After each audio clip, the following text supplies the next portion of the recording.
Երևանում շարունակվում են ապօրինի եւ չափորոշիչներին չհամապատասխանող գովազդային վահանակների հեռացման աշխատանքները։ Էրեբունի վարչական շրջանում այս աշխատանքները դեռ 2023 թվականից էին մեկնարկել։ Այս պահին Էրեբունի վարչական շրջանում արդեն ապամոնտաժվել է մոտ 80%-ը, աշխատանքները շարունակվում են։ Ուզում եմ նշել, որ այս ծրագիրը շատ կարևոր է Երևան համայնքի համար, քանի որ այդ խայտաբղետ եւ տարաբնույթ գովազդային վահանակները խաթարում էին Երևանի տեսքը։ Մեկ օրում Էրեբունի վարչական շրջանում տասնյակից ավելի գովազդային վահանակներ, պաստառներ են հեռացվել։ Ըստ պատասխանատուների մեկ ամսվա ընթացքում Էրեբունի վարչական շրջանում չափորոշիչներին չհամապատասխանող նման գովազդներ այլևս չեն մնա։ Աշխատանքի մեջ ներգրաված ամբողջ վարչական շրջանի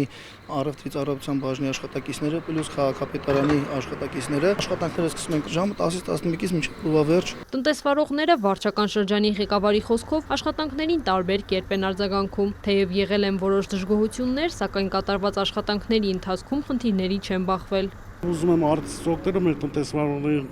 օրդորել, խնդրել, որ եթե ցանկանում են նոր գովազդային վահանակներ կառուցել, կարող են մտնել Երևան.am կայք կամ դիմել վարչական շրջանի գովազդի եւ առևտրի բաժին, որտեղ իրանց կտանք պատշաճ խորհուրդներ եւ սեմ ժամկետներում կտանք իրենց գովազդի թույլատությունը։ Իսկ թե ինչ չափորոշիչների պետք է համապատասխանի գովազդը, տնտեսվարողները կարող են ծանոթանալ քաղաքապետարանի մշակած ուղեցույցից։ Կանոններից գալի մասը շենքերին փակցվող գովազդներին է վերաբերում, իսկ մոտեցումը հստակ է։ Դրանք պետք է չխաթարեն շենքերի արտաքին տեսքը։ Ուղեցույցը հուշում է, որտեղ ինչ ձևով գովազդ տեղադրել։ Բացի Էրեբունի վարչական շրջանից չափորոշիչներին չհամապատասխանող արտաքին գովազդների հեռացման աշխատանքներ են իրականացվում նաև Երևանի մյուս վարչական շրջաններում։ 2025 թվականի հունվարից մինչև ապրիլի 15-ը ապամոնտաժվել է շուրջ 1600 ինքնակամ տեղադրված արտաքին գովազդ։ Նախորդ տարվա ընթացքում ապամոնտաժվել է ավելի քան 550 մեծ տեղեկատու դաշտով վահանակ ու ինքնակամ տեղադրված շուրջ 15000 արտաքին գովազդ։